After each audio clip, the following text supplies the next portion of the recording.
Hello बच्चों, मैं आपका कक्षा 9 गणित का शिक्षक कमलेंद्र प्रताप सिंह हूँ। कोविड-19 महामारी के कारण हम लोग ऑनलाइन शिक्षण के माध्यम से शिक्षा देने और प्राप्त करने के लिए प्रयासरत हैं। यह मेरा और आपका वीडियो वॉइस या वीडियो ध्वनि के माध्यम से पहला ऑनलाइन परिचय है।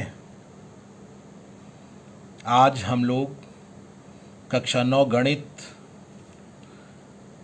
के अध्याय 1 संख्या पद्धति के अंतर्गत वास्तविक संख्याओं या रियल नंबर्स के बारे में जानकारी प्राप्त करेंगे। आप लोगों ने पिछली कक्षाओं में वास्तविक संख्याओं के बारे में काफ़ी जानकारी प्राप्त की है। आज हम लोग उसे काफ़ी हद तक एक बार और दोहराएंगे। वास्तविक संख्याओं के बारे में यदि हम प्राकृतिक संख्याओं या प्राकृत संख्याओं से जानना प्रारंभ करें और एक चार्ट के माध्यम से इसे समझें, तो आप देख रहे हैं प्राकृत संख्याएं या प्राकृतिक संख्याएं, जिन्हें हम अंग्रेजी में नेचुरल नंबर्स कहते हैं। ये संख्याएं वे संख्याएं हैं जिन्हें हम गिनने में प्रयुक्त करते हैं। कुछ भी हमें गिनना हो तो हम लोग सदैव 1, 2, 3 और इस प्रकार आगे बढ़ते जाते हैं और हम अनंत तक जा सकते हैं। ये अनंत वह संख्या है जिसे हम गिन नहीं सकते हैं। इतनी बड़ी संख्या है कि जिसे हम गिन नहीं सकते हैं। और आप देख रहे हैं अनंत के लिए संकेत अंग्रेजी के 8 को लेटा हुआ सा बनाया गया है और यही संकेत अनंत के लिए होता है। अनंत को अंग्रेजी में इन्फिनिटी कहते हैं। और आप देख रहे हैं कि प्राकृतिक संख्याओं के लिए एक संकेत कैपिटल N, अंग्रेजी का अक्षर कैपिटल N लिया गया है और यह एक समुच्चय या परिवार या ढेर की तरह का होता है, जिसे हम व्यक्त करने के लिए मजले कोष्ठक का सहारा लेते हैं और उस परिवार या उस समुच्चय के सदस्यों को हम मजले कोष्ठक के अंदर कॉमा लगाकर लिखते हैं। ये कॉमा उन सदस्यों को अलग करता है।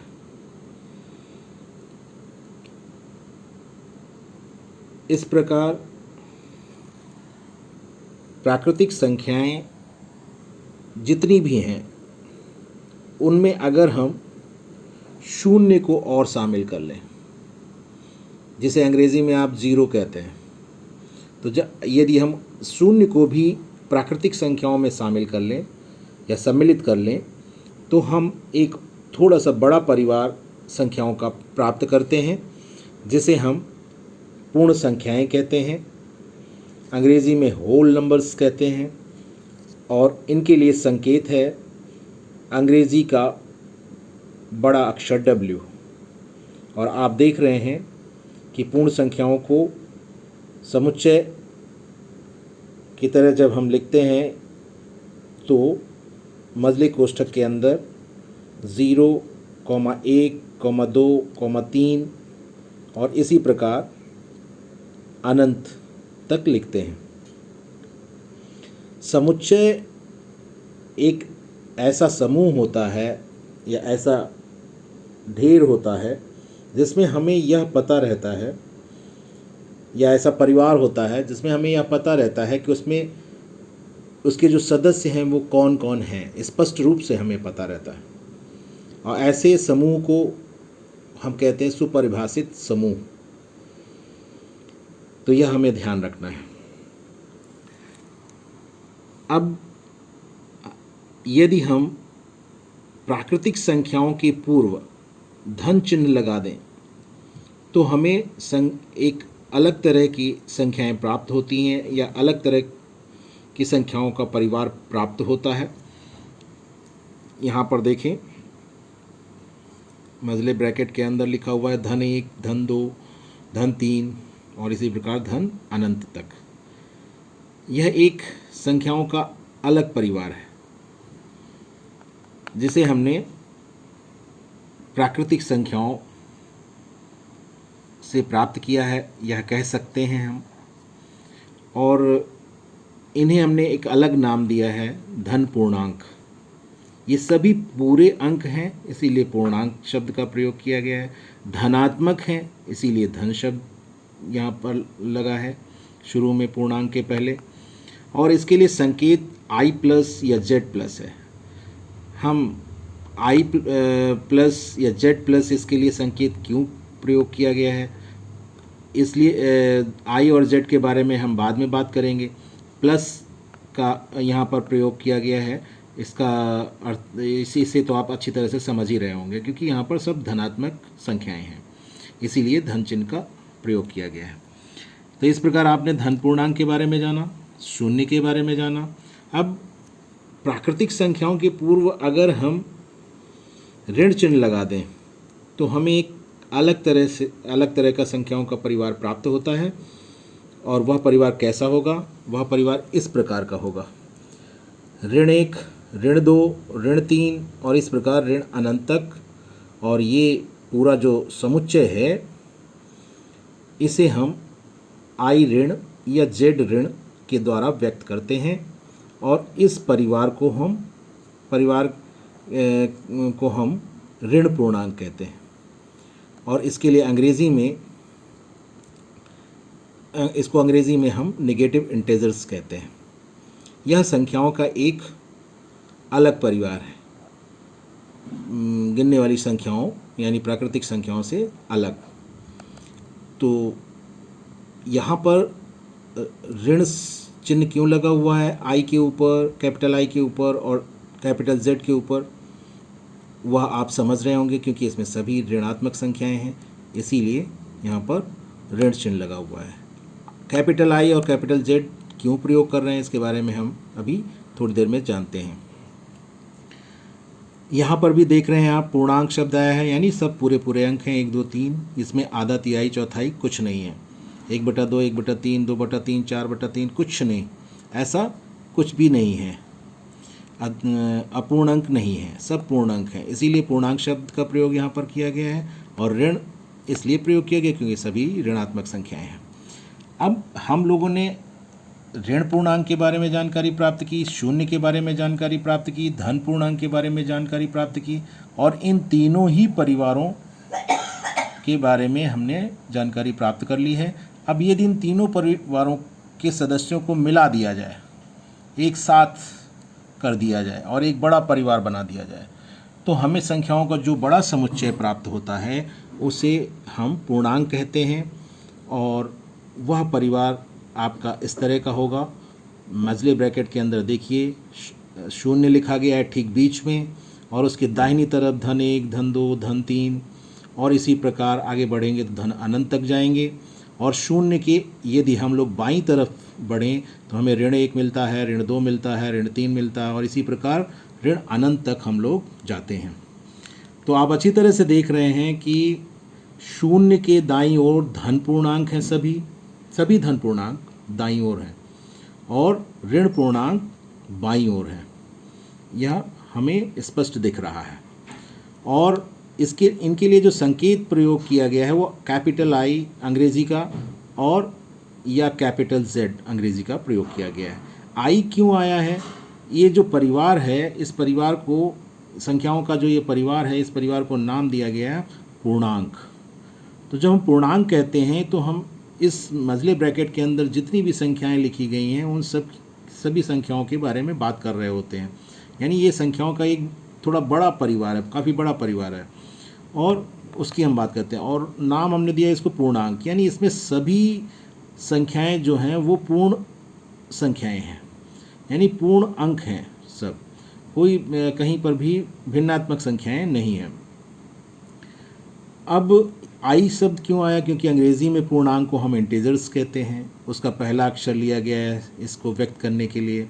और जेड शब्द क्यों लिया गया है? जेड शब्द को जानने के लिए थोड़ा सा हम यहाँ पर नीचे आते हैं, देखते हैं। जेड अक्षर, कैपिटल जेड अक्षर अंग्रेजी का लिया गया है, इसलिए लिया गया क्योंकि जर्मन शब्द एक होता है जहलीन। जहलीन शब्द होता है जर्मन में, जर्मन भाषा में, और उसका अर्थ होता है गिनना। और उसमें एक और शब्द होता है जहल, जहल जिसका अर्थ होता है संख्या। तो ये कैपिटल जेड जो पूर्णांक के लिए प्रयोग किया गया है वो उसी जर्मन शब्द के कारण लिया गया है, जहलीन या जहल के कारण। तो अब आपको ये क्लियर हो गया होगा कि यहाँ पर पूर्णांक के लिए आई या जेड संकेत क्यों लिया गया है। अब पूर्णांक के बारे में आप जान गए। अब यदि हम कहें कि कुछ संख्याएं ऐसी भी होती हैं जो पूर्णांक नहीं होती हैं, अर्थात भिन्नात्मक होती हैं, पूरी नहीं होती हैं, तो उन्हें हम किस रूप में लिखते हैं? P बटा Q की तरह का लिखते हैं। यहाँ पर P और Q क्या हैं? P और Q पूर्णांक हैं, लेकिन यह ध्यान रखना है कि ये ऐसे संख्याएं हैं जो ऋणात्मक परमेय संख्याएं हैं। यानी परमेय संख्याएं क्या होती हैं वो हम अभी आगे जानेंगे। तो यहाँ पर जो भी संख्याएं होंगी वो ऋण चिन्ह के साथ होंगी और वो पूर्णांक नहीं होंगी, ये बात है। और साथ ही साथ P बटा Q के रूप की होंगी, जहाँ पर P और Q पूर्णांक होंगे।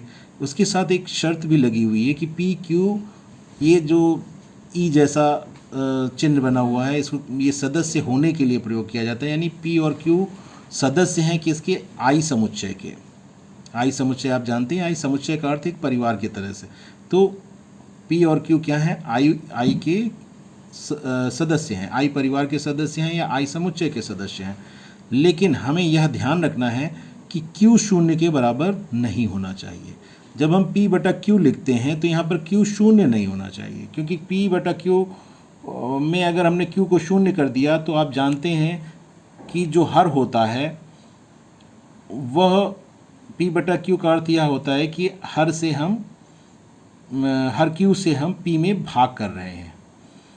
और शून्य जब हर में आ जाता है तो इसका अर्थ होता है हमें शून्य से भाग करना है, और शून्य से भाग करना हमने आज तक नहीं सीखा है, अभी तक नहीं सीखा है। अब आने वाले समय में हो सकता है कोई ऐसा गणितज्ञ हो जो हमें शून्य से भाग करना सिखा दे, लेकिन अभी तक हम लोग शून्य से भाग करना नहीं जानते हैं। इसीलिए हम यहाँ पर शर्त लगा देते हैं कि Q शून्य के बराबर नहीं होना चाहिए।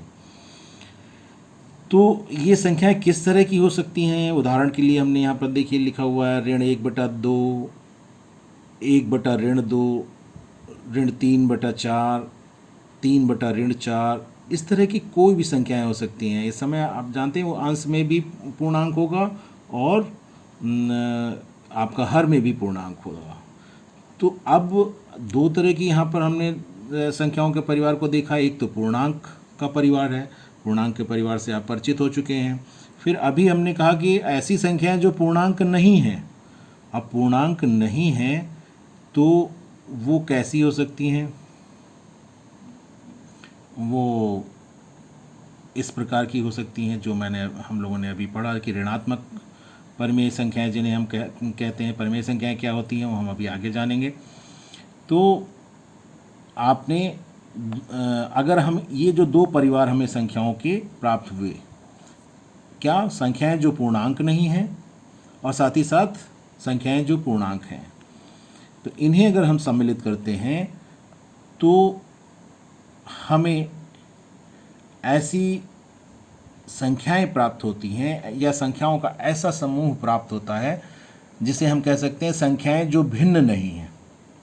अब भिन्न क्या होता है, भिन्न के बारे में भी हम लोग अभी जानने वाले हैं। संख्याएं जो भिन्न नहीं हैं वो परिवार हमको प्राप्त होता है किनसे, पूर्णांक से, और जो उन संख्याओं से जो पूर्णांक नहीं है उनसे मिलाकर के, इन दोनों परिवारों को मिलाकर के हमें एक अलग संख्याओं का परिवार प्राप्त होता है, जिन्हें हम कह सकते हैं कि वे संख्याएं जो भिन्न नहीं हैं। अब भिन्न नहीं है तो भिन्न शब्द से हम परिचित होना चाहेंगे कि भिन्न किसे कहते हैं। तो भिन्न को जानने के लिए आप बाईं तरफ देखिए, यहाँ पर लिखा गया है भिन्न। भिन्न को अंग्रेजी में हम फ्रैक्शंस कहते हैं। फ्रैक्शंस जो होते हैं वो p/q के रूप के होते हैं, यानी भिन्न की तरह के होते हैं। और इसमें यहाँ पर आप देख रहे हैं p और q क्या होते हैं, होल नंबर्स, w संकेत यहाँ लिया गया है, यानी पूर्ण संख्याओं के परिवार या समुच्चय की बात हो रही है यहाँ पर। तो p और q क्या होना चाहिए, पूर्ण संख्याओं, p और q को पूर्ण संख्याओं का सदस्य होना चाहिए। ये जो e जैसा है ये वास्तव में सदस्य होने का चिन्ह है, संकेत है। और यहाँ पर भी शर्त लगाई गई है, q शून्य के बराबर नहीं होना चाहिए, हर शून्य के बराबर नहीं होना चाहिए। आप गणित में और जहाँ पर भी गणित का प्रयोग होगा वहाँ अक्सर ये आप पढ़ते रहेंगे कि हर शून्य नहीं होना चाहिए, इसलिए यहाँ पर q शून्य नहीं होना चाहिए। साथ ही साथ p भी शून्य नहीं होना चाहिए। एक और शर्त यहाँ पर लगी हुई है, दो शर्तें लगी हुई कि अंश भी शून्य ना हो, हर भी शून्य ना हो। तो उस स्थिति में हम जो हमें p/q के रूप की संख्याएं मिलेंगी और जहाँ पर p और q पूर्ण संख्याएं होंगी या पूर्ण संख्याओं के समुच्चय के सदस्य होंगे, तब जो भी संख्या हमको मिलेगी उसे हम भिन्न कहेंगे। और वो कैसी होंगी देखने में, 1/2 की तरह, 3/4 की तरह। कहने का मतलब ये वो भिन्नात्मक संख्याएं होंगी जो धन चिन्ह के साथ होती हैं, धनात्मक होती हैं। और यहाँ पर नीचे जो आपने पढ़ा था संख्याएं जो पूर्णांक नहीं हैं, ये ऋणात्मक भिन्न थी, एक तरीके से कि ऋणात्मक भिन्न आप कह सकते हैं। तो यहाँ पर सभी इसी को हमने कहा था कि ऋणात्मक परिमेय संख्याएं हैं। तो यहाँ पर थोड़ा सा अंतर आप देखें और समझें इसको। तो आपने क्या देखा, भिन्न के बारे में जाना और संख्याएं जो भिन्न नहीं हैं। अब इन दोनों को जब हम मिला देते हैं, अब यहाँ पर थोड़ा सा भिन्न में कौन कौन सी संख्याएं आ जाती हैं आप देखें अगर, तो इसमें पूर्णांक p और q पूर्णांक हैं। इसमें पूर्णांक आपका शून्य नहीं आ सकता, इसमें जो शून्य है, इसीलिए यहाँ पर p 0 के बराबर नहीं है लिखा गया है। शून्य अगर होता तो यहाँ पर p शून्य के बराबर हो सकता था, लेकिन शून्य तो आप देख रहे हैं पूर्णांक में है, इसीलिए ये शर्त यहाँ पर लगाई गई कि p शून्य के बराबर नहीं होना चाहिए। अब इन दोनों को अगर हम मिलाएं तो हमें परिमेय संख्याओं का एक बड़ा परिवार मिलता है, जिसे हम परिमेय संख्याएं कहते हैं। और परिमेय संख्याओं को अंग्रेजी में रेशनल नंबर्स कहते हैं। इसके लिए Q, कैपिटल अंग्रेजी का अक्षर कैपिटल Q प्रयोग किया जाता है। क्यों प्रयोग करते हैं हम इसको, क्योंकि p/q जब हम लिखते हैं तो वास्तव में इसका अर्थ यह होता है कि Q से हम भाग कर रहे हैं p में, यानी हर से अंश में भाग कर रहे हैं, इसका अर्थ यह होता है। और जब हम भाग करते हैं तो हमको क्या मिलता है, भागफल मिलता है। और भागफल के लिए अंग्रेजी होती है कोशेंट अंग्रेजी में। और कोशेंट तो p/q वास्तव में क्या है, भागफल है। q से p में भाग करने पर जो हमको प्राप्त होता है तो वो भागफल है, इसीलिए हम उसको कोशेंट कह सकते हैं। तो कोशेंट जब कहेंगे तो q से स्टार्ट होता है, वो q से शुरू होता है, इसीलिए हम यहाँ पर कैपिटल Q संकेत लेते हैं परिमेय संख्याओं के लिए। r ना लेकर के हम लेते हैं कैपिटल Q, कोशेंट से आता है अंग्रेजी के शब्द कोशेंट, जो कि भागफल के लिए प्रयोग होता है। रेशनल शब्द यहाँ पर क्यों आता है, रेशनल शब्द वास्तव में अंग्रेजी के शब्द रेशियो से आया हुआ है। रेशियो, तो रेशियो आप जानते हैं p/q को आप p/q की तरह भी लिखते हैं, तो एक तरह से रेशियो, ये रेशियो ही है, इसीलिए इसे हम अंग्रेजी में रेशनल नंबर्स कहते हैं। तो रेशनल नंबर्स जो किन्हें कहते हैं, जो ब्रैकेट में लिखा गया है उसको ज़रा समझ लीजिए कि ये संख्याएं ऐसी होती जो p/q के रूप में लिखी जा सकती हैं। थोड़ा ध्यान देने की ज़रूरत है, क्योंकि अक्सर हम परिमेय संख्याओं की बात करेंगे तो हमें इस परिभाषा के बारे में अच्छी तरह से याद रहना चाहिए। P बटा Q की तरह की संख्याएं होनी चाहिए वो है। और जहाँ पर P और Q क्या होने चाहिए, इंटेजर्स होने चाहिए, यानी P और Q को I का सदस्य होना चाहिए, समुच्चय I का सदस्य होना चाहिए, या संख्याओं के समुच्चय या संख्याओं के परिवार I का सदस्य होना चाहिए। तो ये हम कह सकते हैं P और Q क्या हैं, पूर्णांक हैं। और एक शर्त वही फिर लगी हुई है कि Q ज़ीरो नहीं होना चाहिए, Q ज़ीरो के बराबर नहीं होना चाहिए, हर को कभी भी हम ज़ीरो के बराबर नहीं लेते हैं। ये शर्त हम आगे भी बार बार प्रयोग करेंगे, इसका आपको ध्यान रखना है। और क्यों कर रहे हैं वो भी मैंने आपको बता दिया है, क्योंकि हर में ज़ीरो लिखने का मतलब है कि हम ज़ीरो से भाग कर रहे हैं, और ज़ीरो से भाग करना हमने आज तक नहीं सीखा है, अभी तक नहीं सीखा है। ठीक है, फिर आपका परमेय संख्याओं के बारे में आप जान गए क्या हो, किन्हें हम परमेय संख्याएं कहते हैं। अब कुछ संख्याएं ऐसी भी हो सकती हैं जिन्हें हम P बटा Q के रूप में ना लिख सकें, यानी वो परमेय संख्याएं ना हो, तो उन संख्याओं को हम अपरमेय संख्याएं कहते हैं। अंग्रेज़ी में इन्हें इरेशनल नंबर्स कहते हैं।